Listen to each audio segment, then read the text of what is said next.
Oh, go ahead, Kyle. I was just going to say, I had never seen the show until a couple of months ago. Last year, I did 2 months in a federal prison. And while I was in there, I told them, I was like, yeah, I'm here for 60 days. And they kept giving me these weird looks. And then somebody was like, they think you're in some part of a TV show called 60 Days In. Because, you really don't fit in, And I was just like, I don't know what that is. He's like, oh, it's where they send in a narc. And I'm just like, no, no. No. So when I got out, I was like, I got to watch this fucking TV show that they were all talking about. But that's got to be a problem going forward, because every season the show gets more popular and more inmates are aware of the show. So if a fucking production crew shows up to your jail, you've got to immediately start wondering, are they filming 60 Days In right now? So the company that we actually filmed with isn't A&E. It's and for safety reasons, I'm not going to I'm not going to name the production company. It's Lucky 8 Casting that does it, but they'll come in and they'll have people sign waivers. Everyone that's in the pod has to sign a waiver, and it says what production company it was. Well, part of me didn't realize it was the guy Ratchet, the guy that jumped Dylan. And he called home and had someone do some research, and they were like, hey, this production company works for A&E. And so I'm sitting there the whole time stressing, like, oh, goodness gracious, because there's only one jail show on A&E. Yeah. Like, I hope they're not smart enough to put this together. But then I played it off completely, and I was like, did you see that one guy, the camera guy? He had a lockdown raw key tag, on his keys. And they were like, what? I was like, yeah. And so then they started believing it was the show Lockdown. Yeah. So, I was like, oh, thank God. They took the bait. Thank goodness. Yeah, they need a good cover story, because I can't think of many things you would want to be known as less than a narc in there. Like you can be gay, or you can be a race traitor. But if you're a narc, then that's just going against. They're not going to have anything to do with you, and they may very well hurt you. But at the very least, they're going to try to get you the fuck out of that pod. Oh, yeah. They're going to run you out. Absolutely. I would. Yeah. I would. Absolutely. So, yeah, thank God. I know some of the other pods, the pod with Abner and the female pod, they mentioned 60 days. Oh, you're talking about the Enforcer? Who? Oh, you, Vivian? Vivian? Who was the Enforcer my season? Abner. Constantly. It was he slapped the shit out of that kid. That was hilarious. Good for him. That was one of his best bits. So the public opinion turned on him. At that point, he was the strongest, participant our season, and he was, the enforcer of the. Apparently, if y'all didn't know, he was the enforcer of the Chicanos. Yeah. Okay, if you didn't know that, okay, but I saw a lot of public opinion, especially Twitter, that turned on him when he did that. And I understand it doesn't look good, but most of us have never lived in that environment. I think he probably saved the kid's life. I understood it, because not only was like he was in a position where he really had to slap that kid, because the kid was talking shit to him instead of listening. And it was like at some point he had to back up all the stuff that he'd been saying. And he had lived that life for real in the past. So, like, he had to slap that guy. That guy was lucky that all he got was a slap, really. That was the big-eared fuck who was stealing sodas, right? No. It was the kid that was, he wanted to run with all the different races. We had Dylan, but then in Abner's pod, they had that kid. I think he was from Hawaii, or he looked like he was Hawaiian, maybe. Yeah. So I understood it. And I understand the perception that people had from that, and a lot of people turned on him, but he probably straightened that kid out. Yeah, that kid needed a slap. And really, he had to deliver that slap, or he was going to start looking very weak in front of everyone. If he let a newcomer, and not just a newcomer, but like that kid was like 19, maybe 20, something like that. If he lets that guy talk shit to him and sort of, he kind of had to do that to maintain his cover. But it didn't look good. Explain to people. I remember they were talking to him, and they called him. If I remember right, he told him to shut up. And there are some things, and there are some things you don't do in jail. And if you don't respond, like if you're called a bitch, or stuff like that, you've got to respond. Yeah, that won't work. Yeah. Yeah. Yeah, that won't work. It just doesn't look like much fun at all. Something I do get a kick out of on that show is there has never been a convincing backstory like the cover stories. They make those so intentionally convoluted and difficult. I watched a guy who clearly they took one guy whose charge was growing a bunch of pot, a huge grow op, and they put him in the room with a guy who's in there for a grow op. And even in all his interviews, he's just like, I just hope he doesn't ask me anything about weed. I don't know. I don't know. Look, so where do you get your seeds from? What wattage are you running down there? How do you handle the I'd rather not talk about it. Why? Why not?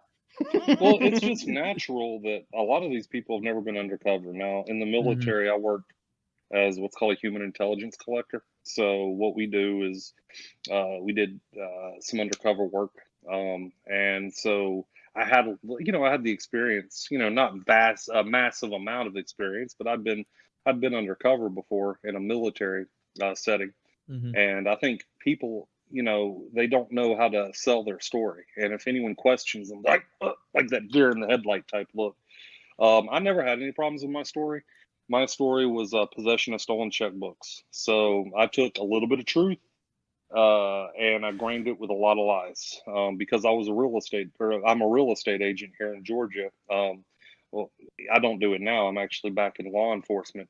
But I just said, hey, I fell on hard times. We would go to people's houses. I'm showing them the house, and there'd be a stolen checkbook out there, a checkbook out there, and then I would just steal it. And so I took a little bit of truth, ingrained it with a whole lot of lies, and I think people, they just don't know how to sell that story. And I've never had any issues except pigs and stolen bikes in the beginning. But we overcame that one. Yeah, there was one woman who. She was talking to someone else, and the other lady was like, "And what's your name?" And she had to Kimberly. Look at her bracelet. She looked at her bracelet, and then there was another guy who his cover story was that he embezzled money, and it is very clear that even in the jail, he does not know what embezzlement means. He doesn't because he's in the cell. It's like a white guy, black guy. They're in the cell. The white guy's the one undercover, and the black guy asks, what are you in for? White guy's like, embezzlement. And he just goes, embezzlement? What that is? And then you hear the white guy give not that correct an explanation of what he did to constitute embezzlement. I think it was something like, yeah, I worked for a charity, and then and they accused us of taking the money. And it was like, I guess strictly that's right, but that's not very compelling. But his cellie bought it, if I recall. And there are other times where someone will go in thinking they're so confident. I think Calvin was one of those characters. Calvin was a black guy who had very nice hair, and immediately they picked up on that. Guy. Yeah, he was the one that came in and he said, "Let me show you my crib." Yeah, that went over well. Wait, what did they pick up on with his hair? I didn't follow. So he gets in his cell, and he clearly has a fresh new do. He's clean cut, does not look like a guy that belongs in prison. And he leaves to do an interview, I suppose, or, as Mark has been saying, it is heavily edited.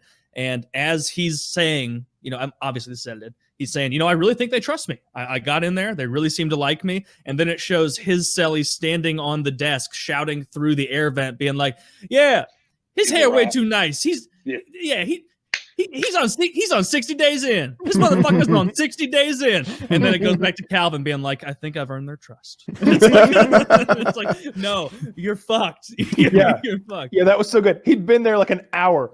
He just had gotten there. He's like, I get this locked down. And then the editing is so good. You never know with the editing because it's a reality show, but editing straight to that guy will be like, yeah, 60 days in. I'm just like, I'm all good.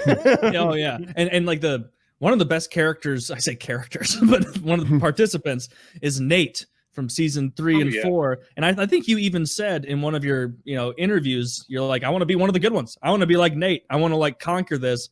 Nate is the one, if you don't know, he did 60 days so well in season 3 that they asked him, you want to do 60 more? And he's like, sure. Let's do it. And like anything bad happens to Nate during it, like a black guy fucks with his iPad that you can rent.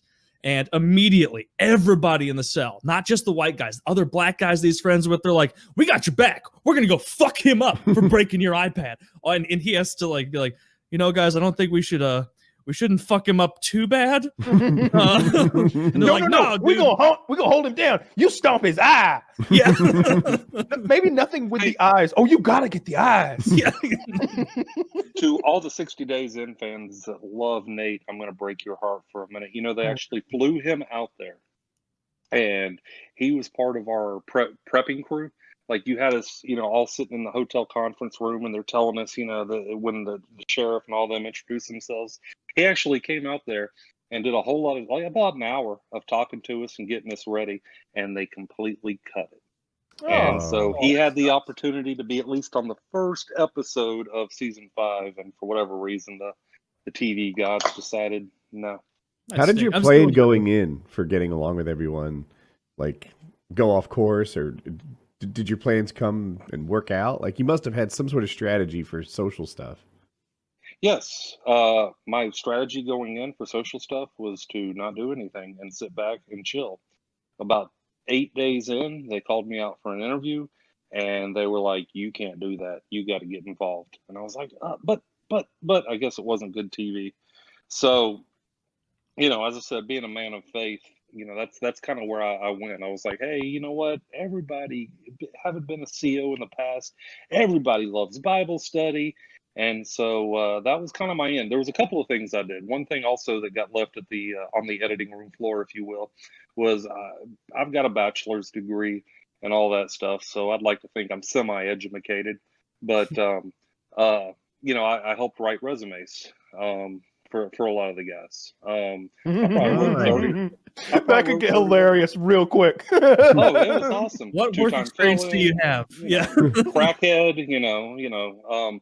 But I helped write resumes for a lot of the guys because, you know, a lot of them were good people. I mean, they screwed up. They had addiction issues, whatever the case may be.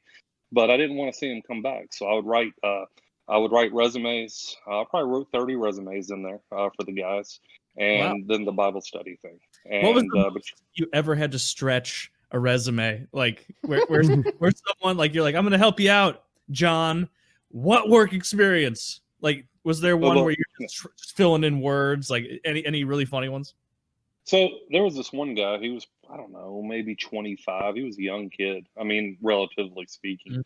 Mm-hmm. And like every time he'd smile, he had like one tooth. And he had no life experience, like crystal meth.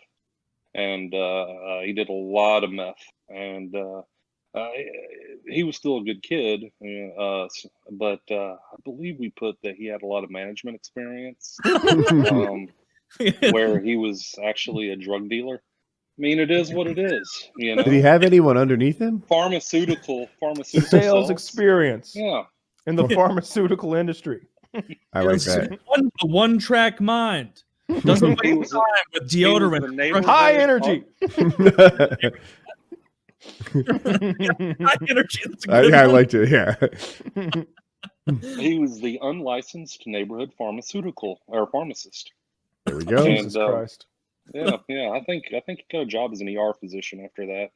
I mean, you know, I hope they don't find out his real past. You can pop that on here. Yes, he's walking in there like, I don't know what you got, but I know what I need. You know,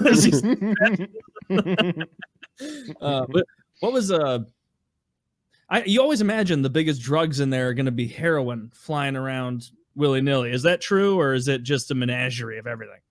You know, unlike the other facilities, our facility wasn't that broken. I will be honest with you. It wasn't that broken. I would say the biggest drugs that came in and out of our facility, yeah, there were some people suitcased it, and by suitcasing it, what I mean is they shove it up their butt. Yes. And but the biggest smuggle out there is the pharmaceutical drugs. So, you know, pill call would come, they'd cheek it, and they wouldn't swallow it, and then they'd sell it. So that was probably the biggest drug in there, is just prescription drugs. That makes sense. Probably easier to get on the outside, or actually, no, not at all. I don't know anything about heroin. Or Now that being said, I don't know a lot. Apparently, Sure you because do. I Don't was the short Bible yourself. study You guy. told me all about your heroin days. but don't look at the crux of my elbows. Yeah, right off with a rubber hose. And I just start thought you feeling breathed it. in heroin this whole time. You What's can the smoke one heroin. with You the can smoke spoon? opium if you want. What's the spoon one? That's Spoon is you heroin. line it and you Yeah, all right. draw it out and then you inject it. But you can also smoke opium. I doubt a lot of opium is being smoked in these prisons. I don't recall seeing any. Nobody's smoking opium outside of like 18th century fucking San China. Francisco. I was Yeah. gonna say China, Or maybe. 17th or 19th century. Yeah, nobody's smoking the opium samurai? anymore. Get with it, Taylor. You Sherlock Holmes doofus. did. Jeez, Taylor. Yeah, It's like you act like you Exactly. know about the Thank drug you. market, dude. Sherlock Holmes did it in China. Or no, actually, that was in the UK. How many episodes in a row are you going to come off like a square, huh, Taylor? I'm just a bitch. Just a drug bitch. a hard drug bitch. So, yeah. I always like the episode when the guys were making hooch in their cell and like trying to hide it, and it wasn't like they were making like a bottle of alcohol. Hooch is like contraband alcohol that they're making using like fruit pulp that they're getting from either commissary or from their lunch trays. They weren't making a bottle of it. They had like 3 gallons of it they were cooking up in like a tote. How do you even Underneath- hide that? It smells so You gotta strongly if you've never smelled it. Like it's potent, sort of sweet, rotten sort of smell. If you get anywhere near it, you smell it. It was outrageous that they thought they could hide that. So the police just didn't care. The correctional officers. No, they walked in the cell, was like, I smell hooch. And they like drag out a tote full of alcohol, and it's like a gigantic trash bag full of this stuff. And they're like, all right, whose is it? And the one guy's like, it's mine. All right, come on, you're going to the hole. And they drag him out of there. He was done. How strong is hooch? Is that like a vodka level thing, or you always hear the phrase toilet wine, Yeah, I think it's more like wine. I think you're looking at like 10 or 12% alcohol. and it's made. I wouldn't care for that. But if it's all you've got, it'd probably pass the time. Or another thing is orange pills. Did you ever see orange pills? No. They'll dry them out and smoke them. Yeah. In the prison I was in, they just had real alcohol. Like they would have somebody go and throw alcohol over the fences or fly it in with drones. And then when we'd go out for rec time, they would just go out there and they would pick up a bottle of alcohol, stuff it down their pants, and they'd be back in the dorms that night. It's a great idea. Drones. Yeah, drones have become more and more now. That's the preferred method because there's a sense of risk. So what a lot of people will do is they'll fill in the past is they would fill the drugs, the cell phones, whatever, in a football or a soccer ball, and then they throw it over. I don't know why I had to demonstrate throw it over. There you go. Throwing. I get it. Yeah. Whatever. But now there's always a inherent risk with that, and now it's become a lot easier. Just fly it in, out, and you don't have a chance of getting caught. Yeah. But there was every drug where I was, like every conceivable drug. You would smell the marijuana, and what do they call that fucking synthetic marijuana that's always messing people up? Spice. Yeah. There would be a lot of people with spice, and but cigarettes was the main contraband item. That the guards didn't give a damn about cigarettes or tobacco in general, as long as you didn't do it right under their noses. But as soon as the guards walked like in to do a head count, like everybody that smoked went to the bathroom to light up a cigarette. Mm-hmm. And that's a good point, because anything that we planned in our pod was based on the guard schedule, because they would walk through and you knew as soon as they walked out the door, they wouldn't be back for 30, 45 minutes. Yeah. So everything from whether it be drugs or fights or whatever was planned around when they left. Absolutely. Yeah. I don't remember the exact schedule, but I think they'd come through around 9 p.m. or like 9:30 p.m. And then it would be like another 3 hours before they came back through. We would have 2.5, 3 hours at a time of like no guards whatsoever at nighttime. So that's when everybody would smoke or get up to whatever else they wanted to get up to. Mm-hmm. Were there any fights at your prison, Kyle? Not while I was there, I don't think. Not in front of me, for sure. Yeah. That's because they didn't want to mess with Kyle. They knew Kyle would whoop their. It makes sense. Yeah, that was it. That was In why. fact, when I first heard about you, I heard that you were a ninja by training. I do have So- some ninja training. Dabbled. I've dabbled in the ninja arts. I watched every season of Teenage Mutant Ninja Turtles as a child. I had the van that shot the pizzas, so that was. Beat your ass because I watched every season of Street Sharks. I love Street Sharks. I know the theme song of Street Sharks. Get out of here. Yeah. All right. Well, then we're equally matched. Very well. Okay, I'll take that. Yeah. No, I don't think I ever saw any fights. I know I didn't see any. I definitely saw people get a little rowdy and like threaten each other. And I was told of some fights that had happened before I had gotten there. Like in my cell, somebody had gotten the shit beaten out of them. And I don't remember what for. What's I a know cell in the context? Because I picture like a really big room with.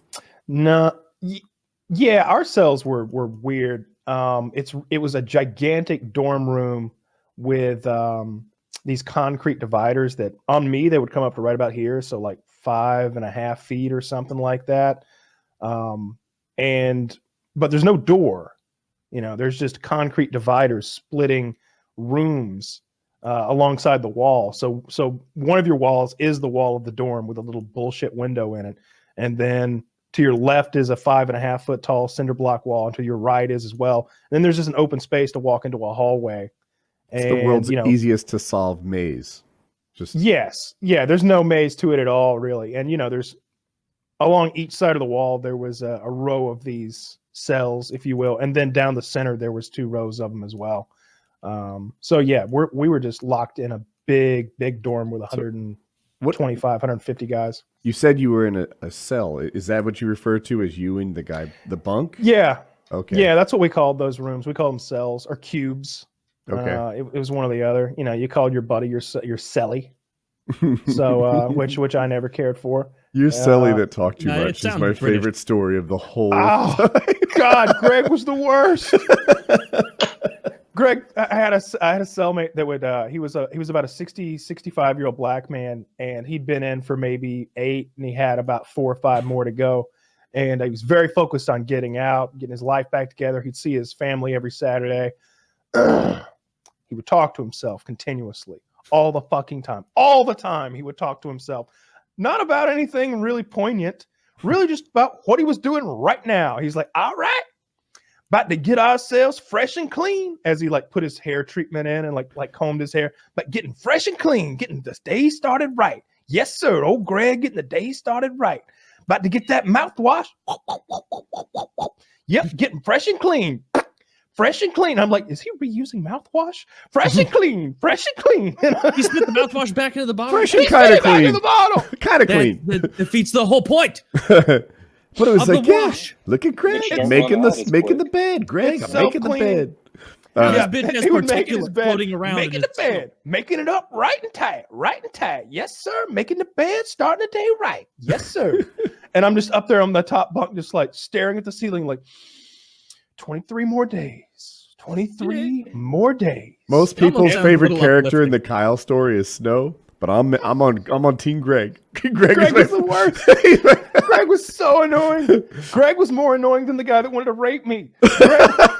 Greg was so. At least I knew where the guy that wanted to rape me was at all time, because I kept my eyes on his area of the. But Greg, I'd be asleep and I'm like, all right, good. Greg's visiting his family. I'd hear, good day with the family. Yes, sir. Yes, sir. Good day with the family. And I'm like, oh, he's back. He's fucking back. He'd have BO all the time. People talk to you about Greg. I mean, other people must have shared this yes frustration. Yeah. Yeah, me and Snow would talk about Greg all the time. We'd be out like during rec time, like doing our laps, and I'd be like, this motherfucker smells so bad, and he talks nonstop. He's like, yo, what's he talking about? He talking shit? And I'm just like, no, he's not talking shit. No, he's just talking to himself. He talking shit to himself? And I was like, no. What if he is? Are we gonna get him for that? Are we gonna get him for that? Greg, Maybe. you kind of smell.